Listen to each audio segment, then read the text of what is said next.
am Redeemer and Master Ministries.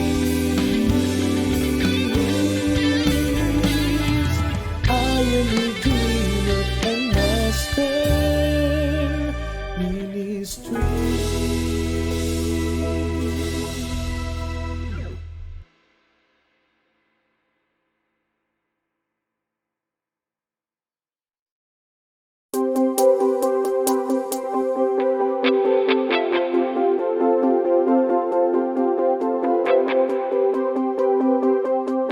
I-open po natin ang ating series ngayong February na titled Love Life. So sino po dito sa atin na may love life?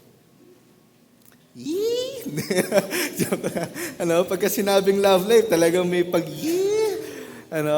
Pero ang love life, mga kapatid, hindi lamang ito nalilimit sa mag-boyfriend-girlfriend o sa mag-asawa, kundi basta merong tao kang minamahal at may nagmamahal sa'yo, meron kang love life for sure.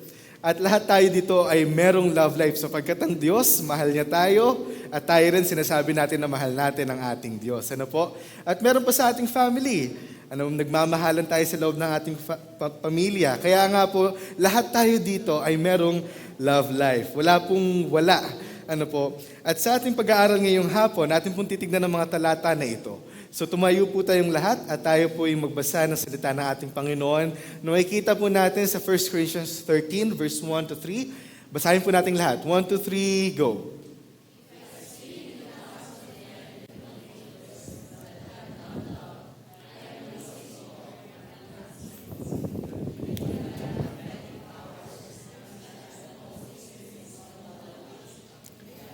All faith so as to remove mountains, but I am nothing.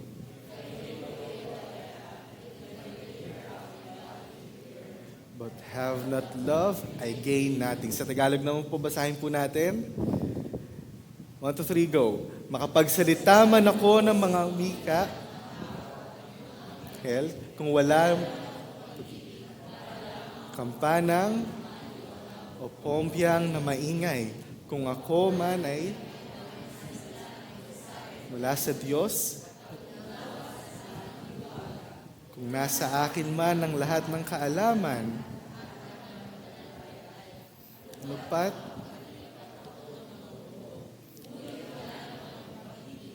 Wala akong kabuluhan. Kung ako'y at ialay ang aking katawan, wala rin akong mapapala. Tayo po yumuko muna at manalangin. Aming Ama, salamat po sa hapon na ito, sa pagkakataon muli na makapag-aral po ng inyong mga salita. Nais po namin sabihin ngayon pa lang na mahal po namin kayo at nawa po sa pamagitan po ng pag-aaral na ito, mas matutunan pa po namin ang kahalagahan ng pag-ibig. At kung paano pa po ba namin ito mas may papakita, mas may paparamdam sa inyo, gayon din po sa aming kapwa. Nawa po, Panginoon, ngayong hapon, Holy Spirit, gabayan niyo po kami sa aming pag-aaral, enlighten us, edify niyo po nawa kami, at nawa po mag-glorify po kayo. At nawa po ako po, bilang niyo pong tagapagsalita, ay gabayan po ninyo, at ang lahat po ng tagapagkinig ay gabayan po ninyo ito po. May dalangin sa pangalan ni Jesus, Amen at Amen. Makakaupo na po tayo. Meron pong akong 3 bagay na ipapakita sa inyo na alam ko po na lahat tayo ay familiar. Tama po ba? Itong 3 bagay nito, familiar po tayong lahat. And itong 3 bagay na to ay may similarities. Pag meron kang inalis na napakahalagang bagay or pyesa or isang nilalagay dito at hindi mo ito nilagay, hindi masaserve ang purpose nito. For example, ang kotse, kahit gaano pa kaganda ang kanyang brand, Ferrari, Porsche, ano pa ba ang mga deluxe na brand ngayon? Ducati, Bugatti, meron din. Mustang, mga ganyan, no? Kahit gaano pa kaganda yung brand niya, no? Kahit gaano pa kaganda tignan yung exterior niyan, yung kahan niyan, napakakinang. Pero kung walang makina ang sasakyan, masaserve ba niya yung purpose niya? Hindi, di ba? Sa isang flashlight, kahit pa napakagandang flashlight, kahit kasing laki pa nito yung gawin mong flashlight, at ilagay mo ay baterya ng truck, ngunit wala naman tong bumbilya o ilaw, mag-serve ba yung purpose niya? Hindi. Ang gitara, mga kapatid, Kung ang gitara ay walang strings, matatawag pa ba siyang gitara? Parang hindi na, kasi hindi niya na magagawa yung purpose niya. Unless yung iba ginagawang beatbox, edi dapat ginawa lang sana ng beatbox. Pero kita natin mga kapatid, sa lahat ng bagay na ito, ang gaganda nila, tama ba? Mahalaga sila, nagagamit sila sa iba't ibang mga bagay. Ngunit pag inalis mo yung isang napakahalagang bagay sa kanila, hindi na nila magagawa yung talagang purpose nila. Hindi na natin sila magagamit doon sa purpose talaga kung bakit sila ginawa. At ngayong araw mga kapatid, ngayong hapon na ito, ating iintindihin kung ano ba yung isang bagay na hindi natin pwedeng alisin sa atin, sa ating buhay, sa ating paglilingkod sa ating Panginoon, sa ating pagkikisama sa ating mga kapwa. Ano po, muntik na ako madalas kung ano yon. Yun po ay ang pagmamahal, yun po ay pag-ibig. Kaya po ating tatalakayin ang patungkol sa irreplaceable love. Sabihin nga po natin, irreplaceable love. I-request ko sana si Pastor Rodel na kantahin yung irreplaceable pero hindi po pwede. Yan. So atin munang balikan, ating i-review, alam kong lahat tayo ay alam na ito, ang chief end of man. Ano pa ang chief end of man? Man's chief end is to glorify God and to enjoy Him forever. Ang chief end of man or ang talagang purpose, ang very purpose ng isang tao ay i-glorify ang ating Panginoon at i-enjoy siya forever. Hindi lamang dito sa lupa, kundi hanggang doon sa kalangitan, ay ine-enjoy natin yung fellowship natin sa ating Panginoon. Ngunit mga kapatid, hindi natin may enjoy ang fellowship natin sa Lord, hindi natin mag-glorify ang ating Panginoon kung unang-una, wala tayong pagmamahal. Wala tayong pagmamahal. Because this afternoon, ating titignan at ating papatunayan na only a life motivated by love glorifies God. Pakibasa nga po, 1, 2, 3, go. Only a life motivated by love glorifies God. Ang tanging buhay lang na makakapag-glorify sa ating Panginoon ay isang buhay ng punong-puno ng pag-ibig. Of course, pag-ibig ito sa Kanya, pag-ibig ito sa ating kapwa. Kaya nga mga kapatid, sabi ni Jesus Christ nung tinanong siya, ano nga po ba ang greatest commandment? Ano ba talaga ang pinakadakilang utos sa lahat? At sinagot to ni Jesus Christ, the greatest commandment is to love God with all your heart, with all your mind, and with all your strength. At kasama nito, other side of the coin, hindi pwedeng ihiwalay dito yung pagmamahal din natin sa ating kapwa. Ang naging batayan nga nun, kung gaano kamahal yung sarili mo, dapat ganon din mo kamahal ang iyong kapwa. Kaya nga mga kapatid, ang pag-ibig ay very crucial pagdating po sa ating pamumuhay bilang Kristiyano. Sa paglilingkod natin sa ating Panginoon. So tignan po natin ang ibig sabihin ng irreplaceable. Sabi dito, irreplaceable, something is so unique or valuable that it cannot be substituted or replaced by anything else of equal worth. Something is so unique or valuable na hindi mo ito pwedeng palitan ng kahit anong bagay na magkakaroon ng same value. Nasabihin mo kahit ikaw ay walang pag-ibig pero pinapakita mo naman yung kabaitan mo, pwede na yon. Hindi mga kapatid, ang love po ay irreplaceable sa ating buhay Kristiyano. At tingnan naman po natin ang definition ng pag-ibig ayon sa internet. Sabi dito, ang pag-ibig ay isang malalim at maraming aspetong damdamin na binubuo ng pagmamahal, pangangalaga at malalim na koneksyon. Kadalasang nagbubunga ang tunay na pag-aalala para sa kagalingan at kaligayahan ng iba. Ang ganda po ng definition, concern ka doon sa tao na yon, meron kayong malalim na koneksyon, ngunit ating tignan ang mas malalim na definition ng pag-ibig na yun ang nire-require sa atin na mapakita sa ibang tao, lalo na sa ating Diyos. Tignan po natin ang 4 na kinds of love. So, number 1 is eros. Sabi ito, eros is a Greek word for sensual or romantic love. Usually, nakikita po ito sa mag-asawa. Next is storge. This refers to the natural affection between family members. Natural affection, yung tipong dahil nanay ko siya, natural lang na mahalin ko siya. Tama ba? O dahil anak ko siya, natural na mamahalin ko siya. Natural affection. Yung tipong kahit di ka na mag-effort, talagang mamahalin mo naman yung isang bagay na yun. Yung iba, sinasabi yung storge, pwede rin mag-apply sa mga bagay or sa pagkain. Dahil na mahal, gustong-gusto ko yung pizza, sabihin mo, I love pizza. Yun ang storge. Next naman is philia. This is a deep friendship or brotherly love. Yung kahit hindi mo naman kadugo, tuturing mo na kapatid dahil mahal mo siya. Or katuturing mo na sister dahil mahal mo siya. And the greatest love dito sa apat na ito is itong agape. Ano sabi dito sa agape? This is a selfless, sacrificial, and unconditional love. Basahin nyo nga, ulitin nyo nga po. Agape, this is a selfless, sacrificial, and unconditional love. Sa lahat ng bagay nito, sa lahat ng pag-ibig nito, ito lang nagtutukoy nito. Selfless, sacrificial, at unconditional.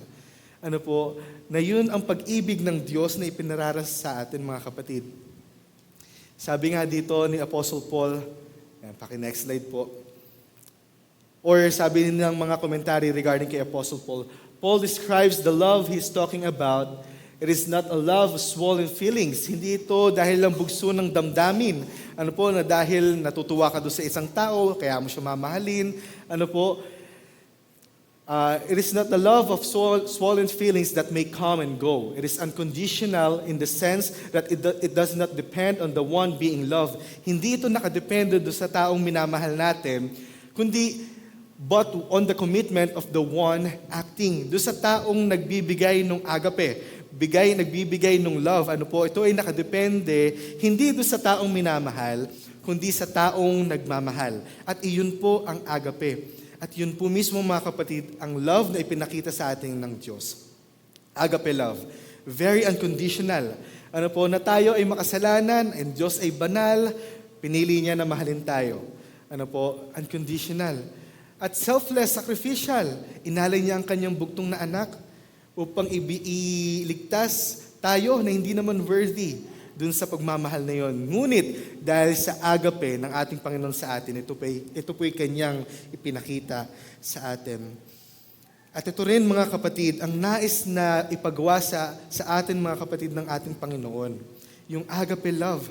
Hindi lang yung dahil kamahal-mahal yung ating katabi, sasabihan natin na mahal ko siya, or hindi lang dahil marami tayong benefit na nakukuha sa ating mga kapatiran, kaya natin mahal ang ating kapatiran. Hindi lang dahil marami tayong mga magagandang nakikita sa isang tao, kaya natin sila mamahalin. Mga kapatid, hindi. Ang agape love na nire-require sa atin ng Panginoon, na siya mismo ay pinakita niya sa atin, is yung love na regardless kung sino yung tao na yon, mamahalin natin siya. At yun din mismo ang sinasabi ni Apostle Paul na dapat ginagawa ng Church of Corinth. Ang Church of Corinth kilala sa maraming mga bagay. Mamaya iisa-isahin natin ito. Sabi dito sa talata, I always thank my God for you because of the grace that He has given you through Christ Jesus.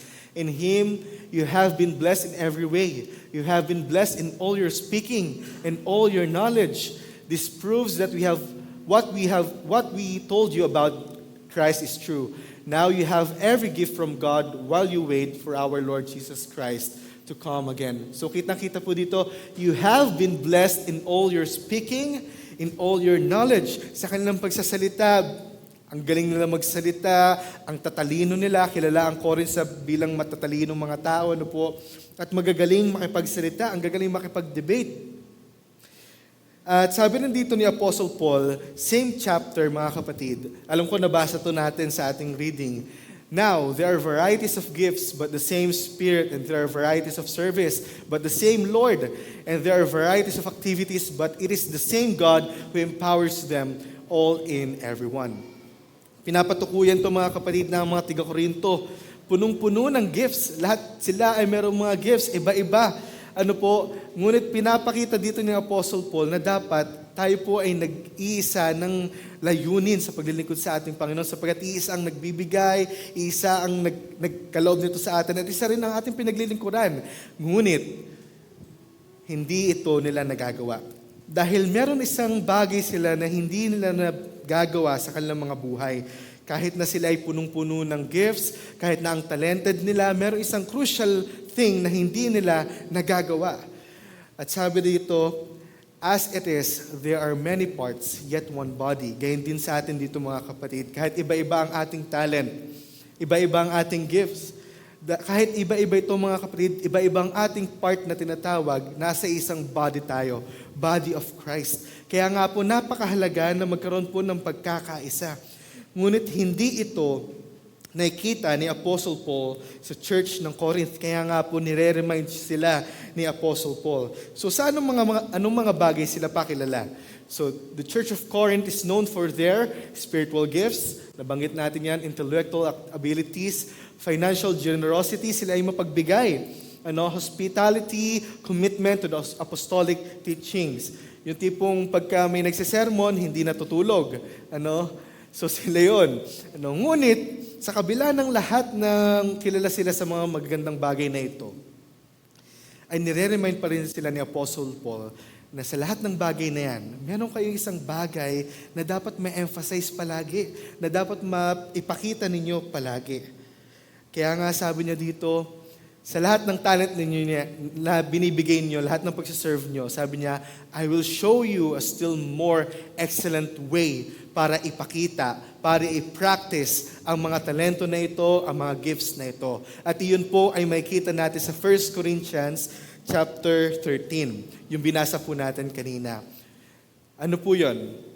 May makakahula ba? Yun ay yung love. Sabi doon, kahit ako may makapagsalita ng anumang mga wika o wika ng anghel, ngunit wala akong pag-ibig, wala itong kabuluhan. Para lang ako isang maingay na pompyang. Sabi rin ni Apostle Paul, kahit nasa akin man ang lahat ng knowledge, nasa akin man lahat ng faith, kahit perfect ang aking faith, kung wala akong pag-ibig, wala itong kabuluhan. Kaya mga kapatid, ang love po ay parang isang bagay na nakadagan sa gift, na kung ito po ay aalisin natin, ang gift ay mahuhulog at ito po ay mawawalan na ng silbi. Never natin dapat alisin ang pag-ibig sa lahat ng talento na meron tayo. Lahat ng service natin sa ating Panginoon, dapat hindi alisin ang pag-ibig. Dahil po sabi dito, love is something that if you remove from all that you do, renders everything meaningless. Sa Tagalog, ang pag-ibig ay isang bagay na kung aalisin ito sa lahat ng inyong ginagawa, nagiging walang saysay ang lahat. Regardless kung gaano katalento, kung anong dami ng ginagawa mo sa church, kung gaano kalaki magbigay pagdating sa tithes and offering, kung hindi mo ito ginagawa out of love, ito po ay walang kabuluhan. Ito po ay walang kabuluhan. And this afternoon, ating pong tignan ang 4 amazing things that mean absolutely nothing without love. Mga bagay na pwede nating gawin ng napakahusay, amazingly. Ngunit kung hindi natin gagawin with love, ito po ay walang kabuluhan. So number 1, your amazing speech means nothing without love. Your amazing speech means nothing without love. If I speak in tongues of men and of angels, but have not love, I am a noisy gong or a clanging cymbals. Nakapakinig na po ba tayo ng pompyang? Sa mga banda, yung ginaganon, pompyang, tawag doon. Siguro mga ganito kalaki, 2, tapos pinanggaganyan. Imagine ninyo, sa loob ng kwarto nyo, ay may ganon lang ng ganon. May enjoy nyo ba? Hindi, di ba?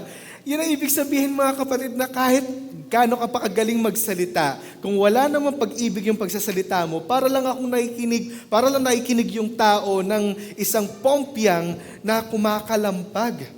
Kaya napakahalaga mga kapatid ng pag-ibig sa ating mga ginagawa. Unang-una sa ating pagsasalita. Kahit na gaano kaganda yung sasabihin mo, kung wala naman itong pag-ibig, kung hindi sa paraan ng pag-ibig, wala itong kabuluhan. Tipong nagmamayabang ka, pinuprove mo na magaling ka sa pagsasalita mo, wala yung kabuluhan mga kapatid. Kung yun ang nagiging motivation natin, na pag tayo ay tumayo sa harap, nakipag-usap sa ibang tao, ang gustong-gusto natin ay i-prove na magaling tayo, sa pagsasalita natin gusto natin i-prove na mali siya, tayo yung tama. Mga kapatid, para lang tayong clanging cymbal. kung ginagawa natin to ng hindi dahil sa pag-ibig.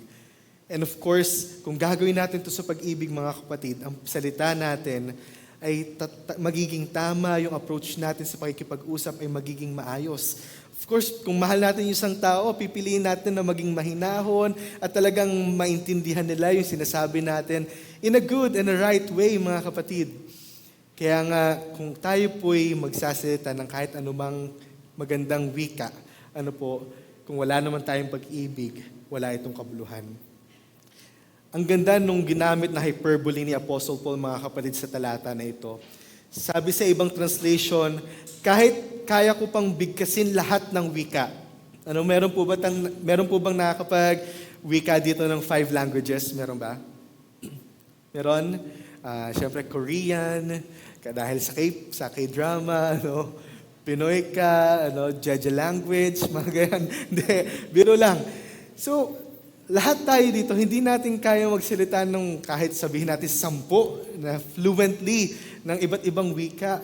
And yet, sinabi dito ni Apostle Paul, kahit man kaya kong magsalita ng ano-ano pang wika of all men, language of all men, sa ibang translation ito, all languages, kung wala akong pag-ibig, wala itong kabuluhan.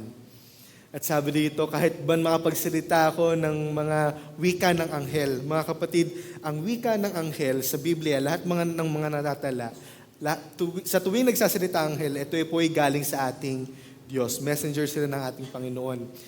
And sa ating mga kapatid, wala naman natala sa Biblia na tao nakapagwika ng anghel. Kaya ito po isang type ng hyperbole na kahit ang isang tao man ay makapagwika ng anghel, kung walang pag-ibig ay wala rin pong itong kabuluhan. Si Apostle Paul po ay kilalang kilala sa kanyang kagalingan sa pag-i-speak, sa kanyang pagpipreach. Kung babasahin po ang kanyang letters, ito po ay punong-puno ng knowledge, punong-puno ng kaalaman. Ngunit sinabi pa rin niya, kung wala akong pag-ibig, wala akong kabuluhan. Wala akong kabuluhan. Gayon din sa atin, mga kapatid, gaano man tayo kagaling magsalita sa school, sa ating work, sa ating tahanan, kahit gaano pa nakaka-persuade yung ating mga sinasabi, sa atin, sasabihin natin na ang galing ko talaga magsalita, na nauto ko yung kaibigan ko, Ngunit kung hindi talaga natin ito ginagawa out of love, inuuto lang para may self-gain lang tayo, para ma-prove lang na magaling tayo, ito po ay walang kabuluhan. Ito po ay walang kabuluhan. Minsan yung katotohanan, nasasabi rin natin ng walang pag-ibig. Ang nangyayari, hindi na po masarap pakinggan. Nakakasakit na nga, hindi pa nakaka-encourage. Kaya nga po, binilinan tayo ng salita ng Diyos din sa tuwing tayo po yung magsasalita ng katotohanan. Sa halip, sa pamamagitan ng pagsasalita ng katotohanan, sa diwa ng pag-ibig, tayo dapat maging lubos na katulad ni Kristo na siyang ulo nating lahat. Mga kapatid, pag tayo po ay nakikipag-usap, tayo po ay nagtuturo, lagi po nating lalagyan ng pag-ibig. Huwag na huwag po nating aalisin ang pag-ibig. Dahil kung sa mga bagay na ito, mga kapatid, aalisin natin ang pag-ibig, ano po ang magiging motivation natin para gawin natin ang mga bagay na ito? Pride, para i-prove na maging tayo. Rudeness, na dahil gusto nating bastusin yung tao, papamukha natin sa kanila na mas magaling tayo sa pagsasalita. Mga kapatid, love. Pangalawang bagay, mga kapatid, na maaari nating pwedeng gawin or maaari nating gawin ng amazingly, ngunit kung walang pag-ibig, ito po ay walang kabuluhan. Ito po ang knowledge. Ipakita ang knowledge or amazing knowledge means nothing without love. Sa phrase po na ito ay merong 3 bagay, ngunit 2 lang po ang ating titingnan. And if I understand all mysteries and all knowledge without love, I am nothing. Hindi ko po na-whiten, but have not love, I am nothing. Kahit gaano pa kalawak iyong kaalaman, kahit gaano pang misteryo patungkol sa salita ng Diyos ang iyong nagigets, ang iyong nakukuha, ang iyong nalalaman, ngunit wala kang pag-ibig, wala itong kabuluhan. Bakit? Kung wala tayong pag-ibig at puro kaalaman na lang, minsan umaakit sa ulo yan. Sa Bible school, nalulungkot ako, pero hindi naman po sa Bible school ng IRM. Sa ibang Bible school, di ko na sasabihin ko saan. Ngunit ako rin po mismo, personally na-experience ko ito, na dahil sa kanilang kaalaman, Dahil sa mga quote-unquote mystery na unti-unting nag-unfold sa kanila, unti-unti nilang nadidiscover, yumayabang na sila. Natingin nila sa ibang tao pag hindi nila alam yan, wala nang alam pagdating sa salita ng Diyos, na pag may nagpipreach sa harapan, ay kinikritik na, wala nang pag-ibig. Wala nang pag-ibig. Dahil tingin ng ibang tao, ako magaling ako. And honestly mga kapatid, ako po'y dumating sa ganung punto na mismong tatay ko ay kinokontra ko dahil sa pag-i-speak niya. Hindi ko na sinasabing mali yung tatay ko dahil lang talagang critic ako. Nung panahon na yun, feeling ko ang talino ko, feeling ko ang dami kong nalaman. Unang sem ko pala sa Bible school noon. Walang kakwentang-kwentang tao. Ganon kapatid, mga nawawalan ng halaga ang kaalaman kung wala tayong pag-ibig. Umaakit sa ulo, lumalaki na ang ulo hanggang lumipad sa langit. Di ko na makita. Pumutok na pala. Biro lang. Pero mga kapatid, napaka-dangerous talaga ng knowledge. Kung ito po'y akit sa ulo lamang natin patungkol sa salita ng Diyos, maging sa earthly knowledge. Kung ito po'y magiging cause ng pagiging mayabang natin, magiging cause na ito po'y gamitin natin para i-prove yung ibang tao na walang kwenta, walang alam, napaka-dangerous po nito. Kaya mga kapatid, gaano man karami ang ating kaalaman, palagi dapat manatili ang pag-ibig.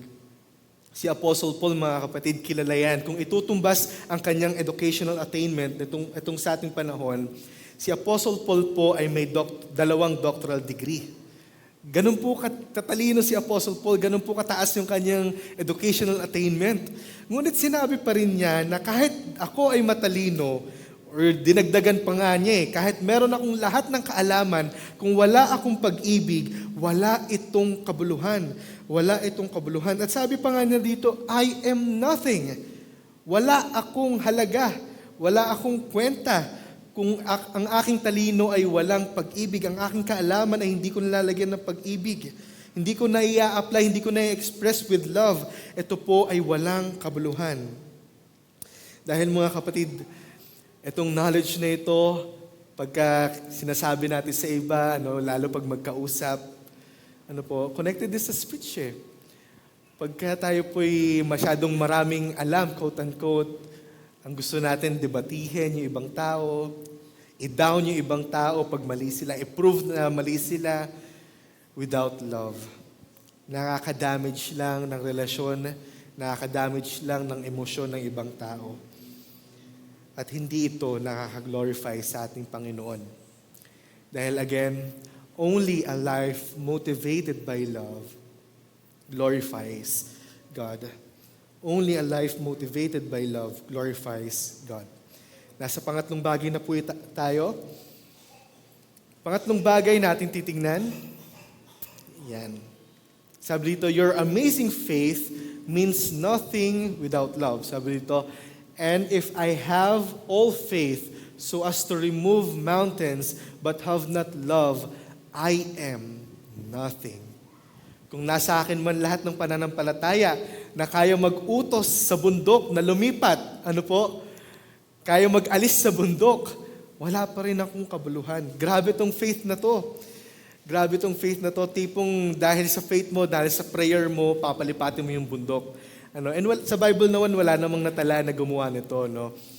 Pero pinapakita lang dito mga kapatid, na kahit meron kang ganong klaseng pananampalataya, kung hindi mo ito may express with love, ito po'y walang kabuluhan.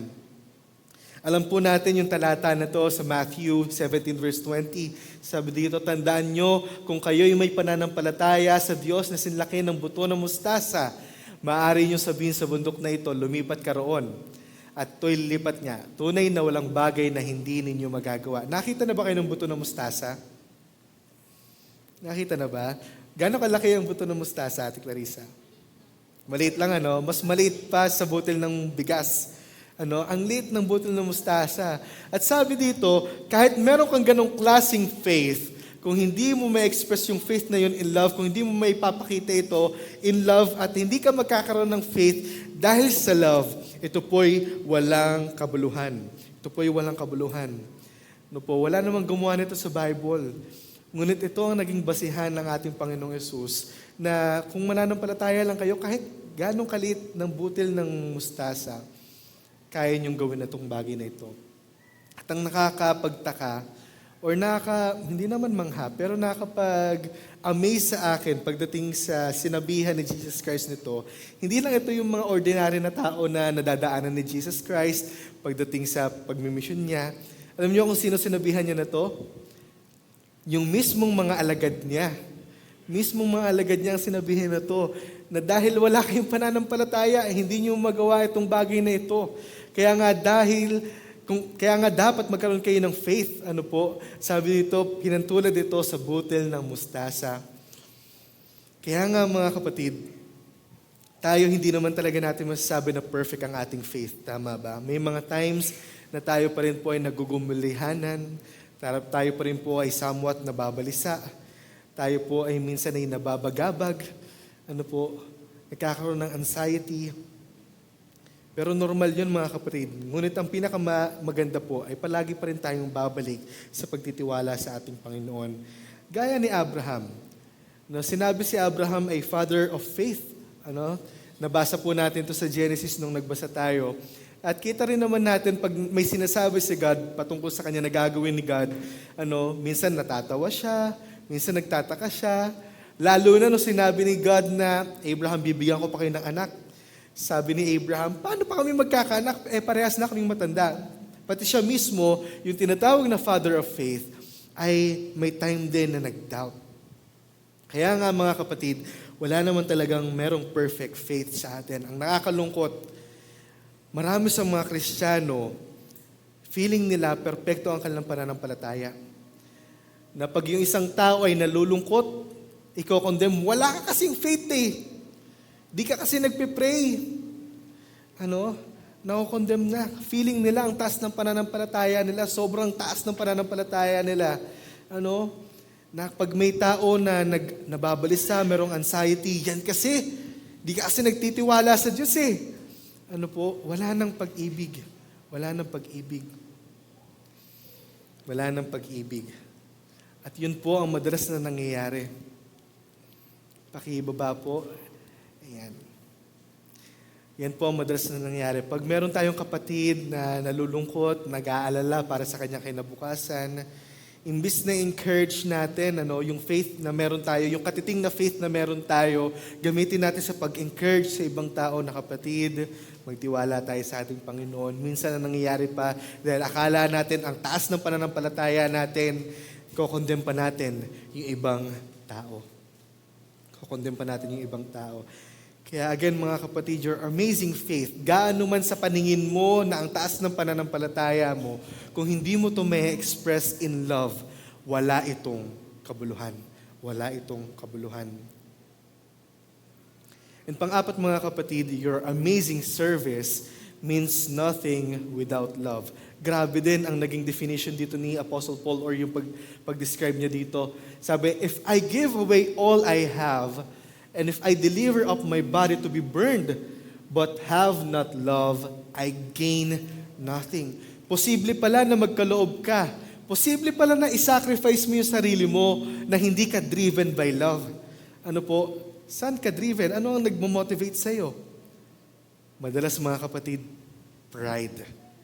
Pride. Dahil gustong-gusto natin na makita tayo ng ibang tao na naglilingkod, gagalingan natin, sisipagan natin, at hindi tayo driven by love, pride ang nagmo-motivate dyan. Sabi dito, kahit man ibigay ko ang aking sarili para ipasunog, hindi ko alam kung ba't ito gagawin eh. Pero ito yung image ng great sacrifice.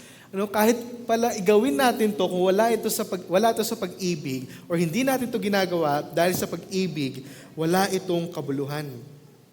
Mga kapatid, sa ating paglilingkod sa Diyos, maaari pala na sobra tayong maging masipag. Sobrang dami nating ministeryong ginagawa.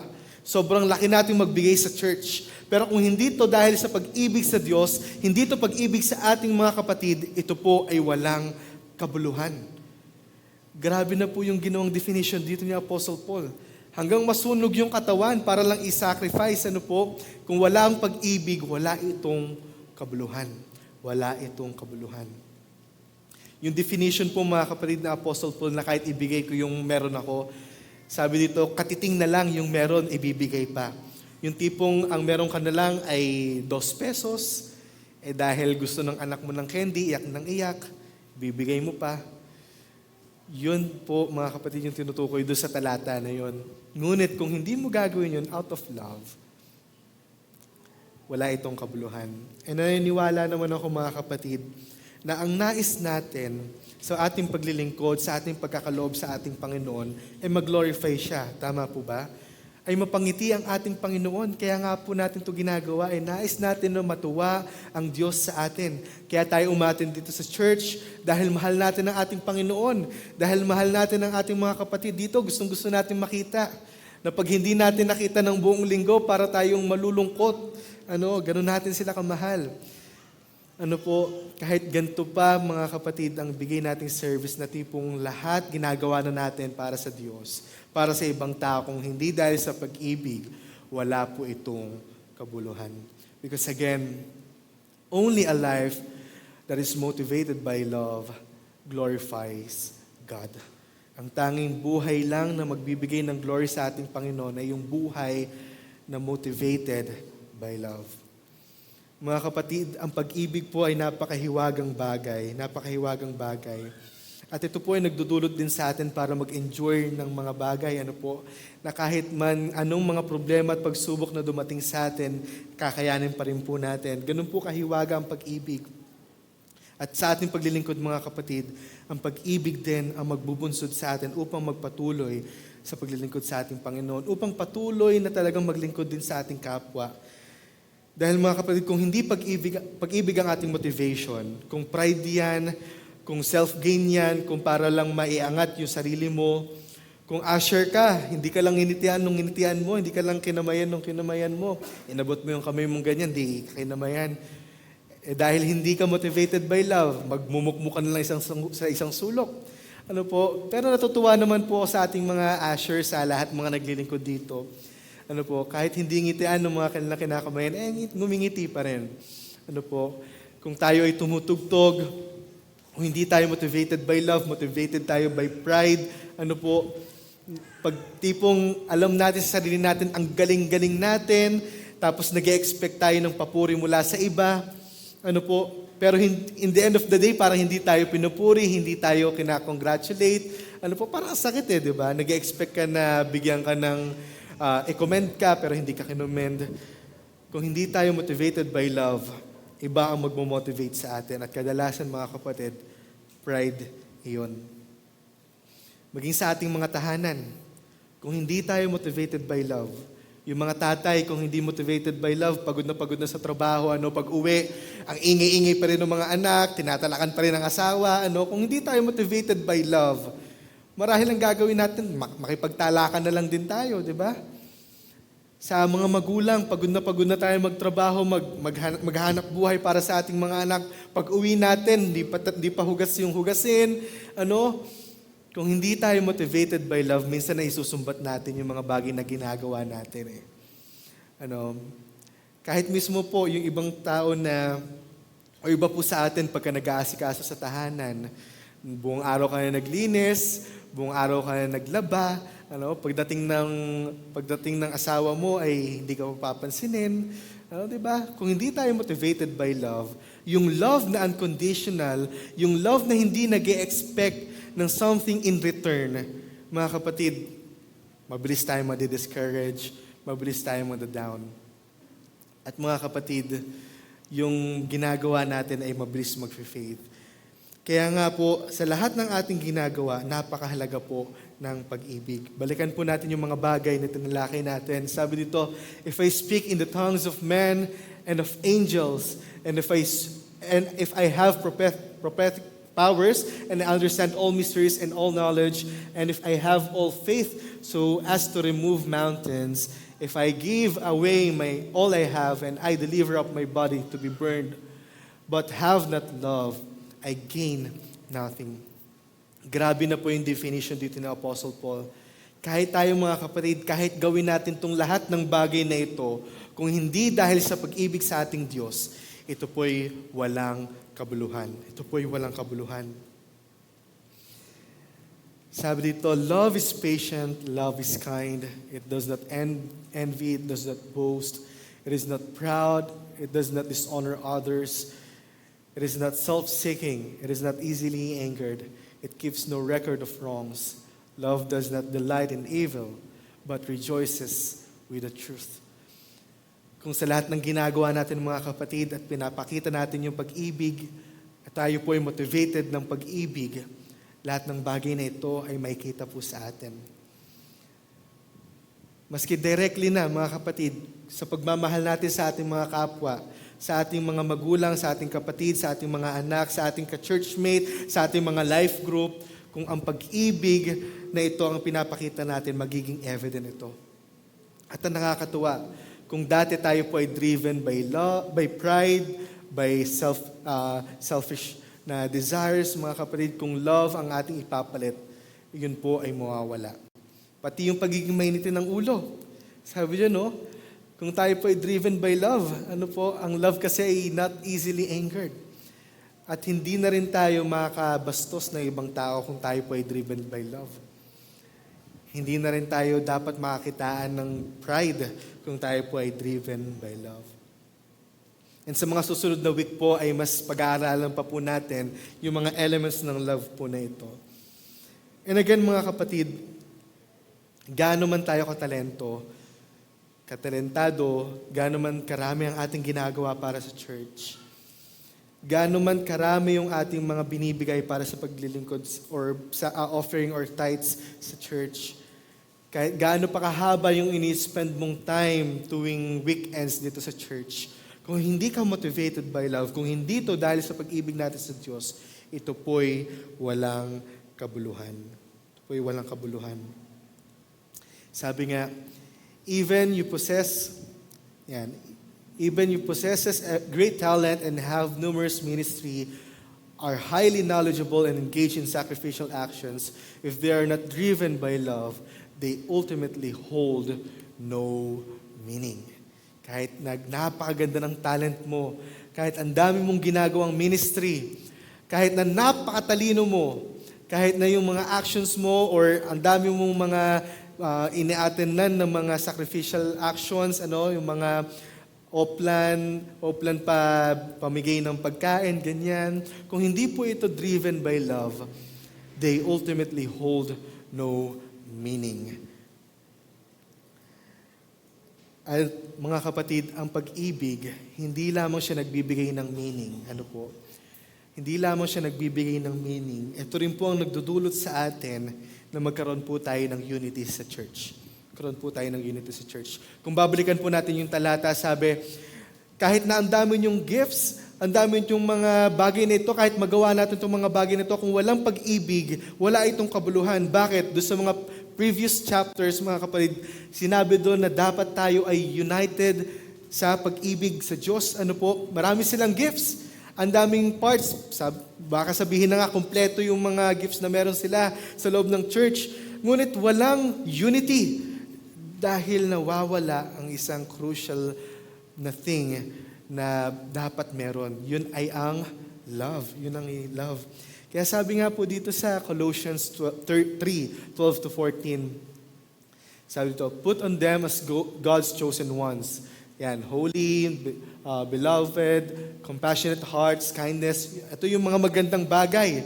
At sabi dito, and above all this, put on love, which binds everything together in perfect harmony. Kahit gaano man tayo dito kabait, kahit gaano man tayo dito nagpapakita ng ating humility, kung hindi pa rin tayo talaga nagmamahalan dito, hindi tayo mag-unite. Ganyan din mga kapatid sa ating mga talentong binigay. Iba-iba po ang talents natin. Hindi po pwede na lahat tayo dito magaling mag-drums. Tapos every Sunday, lahat ng upuan ay may drums. Hindi po ganon. Iba-iba po ang talento na binigay sa atin. At yung bagay na mag-unite sa atin, ayun po ay love. At hindi lang po basta-basta anumang love, hindi puppy love, hindi yung love na minahal mo dahil gusto mo lang, kundi yung love na talagang mag-e-effort ka na ipakita, magkakaroon ka ng sacrifice, ito po ay selfless, ito po ay magiging unconditional regardless kung sino man yung nais nating pakitaan ng love.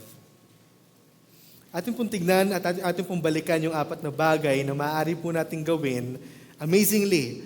At ito po yung maging walang kabuluhan kung walang love. Sabi ito, your amazing speech means nothing without love. Your amazing knowledge means nothing without love. Your amazing faith means nothing without love. And your amazing service means nothing without love.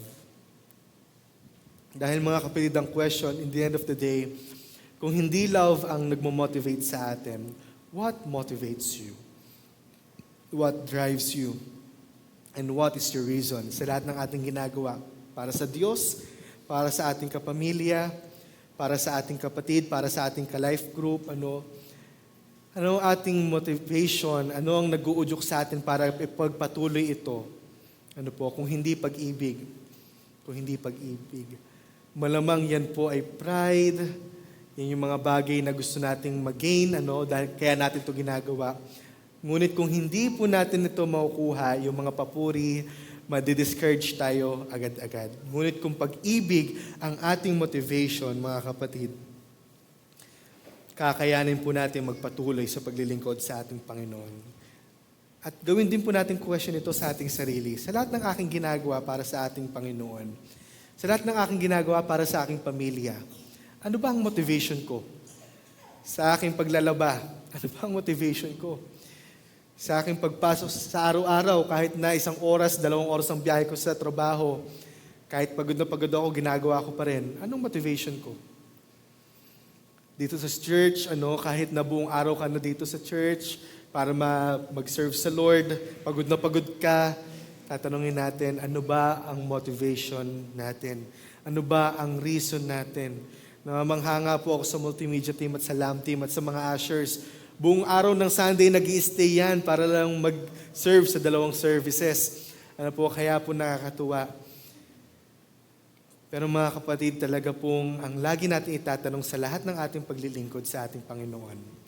Ano ba ang motivation natin? At nawa, matagpuan tayo ng Diyos na ang motivation natin sa lahat ng ating ginagawa ay pagmamahal. Kaya natin sinusunod ang ating magulang dahil mahal natin sila. Kaya tayo nakikipagkaibigan sa ating kapwa dahil mahal natin sila.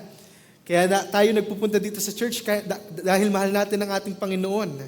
At yung pagmamahal na yun, mga kapatid, ay magbubunsod sa atin na magpatuloy sa paglilingkod sa Kanya. And yung love na yun, mga kapatid, hindi lang basta-basta kung ano mang love. Hindi yung love na driven by emotion, kundi yung love na unconditional, na kahit pagod na pagod ka na, gagawin mo pa rin para sa Diyos. Kahit pagod na pagod ka na, maglilingkod ka pa rin sa pamilya mo. Na kahit hindi na kamahal-mahal yung kapwa mo, pipiliin mo pa rin na mahalin yung kapwa mo na yun. Kahit yung katabi mo na yan, minsan inaaway ka, pipiliin mo pa rin na mahalin. Pipiliin mo pa rin na mahalin. Dahil mga kapatid, yun mismo ang love na ipinakita sa atin ng ating Diyos. Unconditional, sacrificial, very selfless. Selfless, mga kapatid.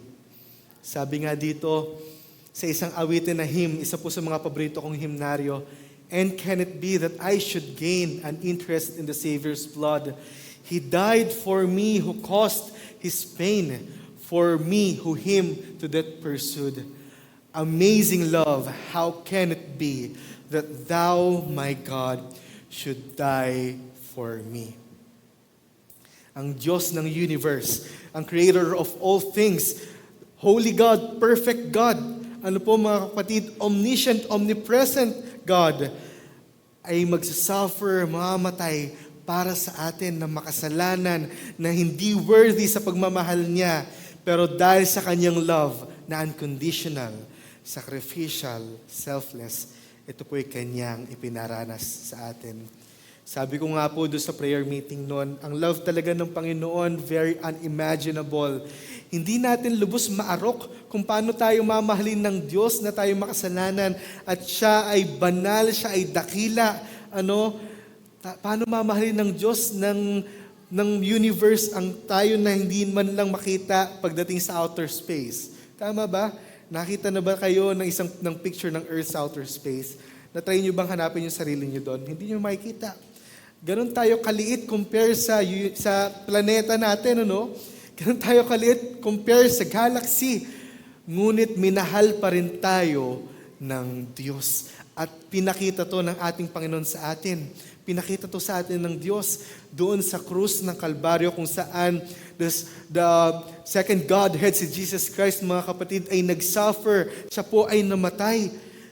Inako niya ang kaparusahan ng ating kasalanan na hindi naman dapat siya yon, dapat tayo yon. Ngunit dahil sa pag-ibig ng Diyos, ito po ay kanyang ginawa para sa iyo at para sa akin upang ibalik tayo sa paanan ng Ama. And mga kapatid, nawa ito yung pag-ibig rin na matagpuan sa atin ng Diyos na ginagawa natin. Hindi nakadepende sa ibang tao kung mamahalin ba natin sila, kundi nakadepende sa desisyon natin. Palaging nasa desisyon ang pagmamahal sa ibang tao. Ano po? Yung pagmamahal kasi na nakadepende sa ibang tao, madali yan eh. Mamahalin mo kasi lovable, mamahalin mo kasi may gain ka sa Kanya, madali yan. Ngunit ang pag-ibig na nire-require sa atin ng Diyos is yung unconditional love. Kahit ang hirap ng ibigin, iibigin mo pa rin. Parang yung pag-ibig na pinakita sa atin ng Diyos. Mahirap naman talaga tayong ibigin eh. Rebelde tayo sa Diyos, makasalanan tayo. Siya ay banal, siya ay perfect. Ngunit minahal pa rin tayo ng Diyos. Kaya nga, sabi dito sa verse, we agape because He first agape us. Kaya na natin i-express yung agape, yung love na unconditional, dahil ang Diyos mismo ang nagparanas nito sa atin. Ano po, yung love, yung parehas po na love dito, we love because He first loved us. Parehas po na agape ang meaning niyan. Hindi po iba ng level yan. Kaya mga kapatid, nawa, yung pagmamahal na ipinapakita natin sa ating pagsaserve sa ating Diyos, sa pagserve natin sa ating family, sa ating pagsasalita, sa ating pagsasacrifice, nawa po ito po ay nabubunsod ng pagmamahal natin sa ating Diyos. Because again, only a life motivated by love glorifies God. Tanging ang buhay lamang na ang motivation ay pag-ibig, ang tanging nagbibigay ng kapurihan, nagbibigay ng papuri sa ating Diyos, nagluluwalhati sa ating Diyos. Pipili lang naman tayo mga kapatid. Ano ba ang magiging motivation ko? Pride na magkakasala ako sa Diyos? O love na magbibigay ako ng glory sa ating Panginoon? And again, regardless kung gaano pa karami ang ginagawa mo, gaano man nakikita ng ibang tao yung sipag mo, yung tiyaga mo para sa iyong pamilya, para sa church, ngunit kung hindi ito dahil sa pag-ibig mo sa Diyos, kung hindi ito dahil sa pag-ibig mo sa iyong kapwa, wala itong kabuluhan. Kahit gaano ka man kasipag mag-follow up sa iyong life group, sa iyong mga ini-invite sa church, kung hindi ito dahil sa pagmamahal, ito po'y walang kabuluhan. And naniniwala naman ako mga kapatid na tayo dito sa BCF, ang nais natin ay magbigay ng glory sa ating Panginoon. Amen? Kaya lahat ng ating gagawin, lahat ng ating paglilingkod, bawat simpleng bagay na gagawin natin, malaki o malaking bagay, gagawin natin dahil sa pagmamahal natin sa Diyos. Amen? Dahil sa pagmahal natin sa ating Panginoon. Sige po, tayo po'y manalangin. Aming Ama, salamat po sa hapon na ito, sa patuloy po na pagre-remind po sa amin kung gaano po kahalaga ang pag-ibig. Kung saan hindi po namin ito maaaring palitan ng anumang bagay upang magawa po namin ang aming paglilingkod po sa inyo. Panginoon, unang-una sa lahat, salamat po, maraming salamat po sa agape, sa inyo pong love na ipinaranas po sa amin. Sa amin po na hindi naman po deserving. Sa amin po na hindi naman po worthy na pansinin niyo man lamang, Panginoon. Ngunit dahil sa inyong love, ito po inyo pong pinaranas pa rin po sa amin. Ito pong unconditional love. Ito pong sacrificial love na Panginoon, na kahit po magpakita man kami ng anumang kabutihan, hindi po ito makakatumbas dun sa value ng sacrifice po ninyo which is Jesus Christ. Jesus Christ Himself po, Panginoon, na mas valuable sa anumang mga creation, Panginoon. Ngunit dahil sa inyong pag-ibig, siya po yung inyo pong ibinigay upang kami po ay magkaroon po ng panibagong buhay at makapaglingkod po sa inyo. Salamat po, Panginoon, sa inyo pong pag-ibig. At ang dalangin po namin, ang pag-ibig na ipanaranas niyo po sa amin, ang aming pilit na gayahin, ang aming pilit na i-apply sa aming buhay at maipakita po sa inyo, gayon din po sa aming mga kapwa, lalo na po dito sa church, sa mga kapwa po na nakakasalamuha po namin sa work, sa aming trabaho, sa aming school, Panginoon, sa aming mga bahay, nawa, Panginoon, ay makita nila ang pag-ibig sa lahat po ng aming ginagawa, dito man sa church, sa labas man, sa aming family, sa work. Nawa po ito po ay maging driven by love. Patawarin niyo po kami, aming Ama, sa mga pagkakataon na kami po ay naglilingkod sa inyo, na driven lang kami by pride, Panginoon, na nagpapakita kami ng aming talino, na aming pananampalataya upang patunayan lamang na kami po ay matalino, na mataas ang aming faith, Panginoon. Patawarin niyo po kami. Patawarin niyo po kami, Panginoon, sa mga pagkakataon, sa maraming pagkakataon marahil na kami po ay naglilingkod dito sa church, umaattend dito sa church nang hindi driven by love. At nawa po, Panginoon, simula po ngayong hapon, simula po ngayong araw, piliin na namin, Panginoon, na lahat ng aming gagawin ay maging motivated by love. Maging sa aming pamilya, nais po namin magkaroon ng unity sa aming church, sa aming mga tahanan. Tulungan niyo po kami na ang pag-ibig po ninyo ang mag-unite po sa amin, Ama. Nawa po, palagi po kaming ma-remind sa inyo pong great love. Kung gaano po ito kadakila, kung gaano po ito ka-amazing, upang kami po mismo, Panginoon, ay naisin po namin ng suklian ito at may paramdam ito sa aming mga kapwa. Nawa po, Panginoon, ang aming pag-aaral, ang aming mga natutunan ngayong hapon, hindi lamang po manatili ngayong hapon, kundi ito po evidently makita everyday sa aming mga buhay. Sa inyo po ang lahat ng papuri at pasalamat sa pangalan ni Jesus. Amen at amen. God bless.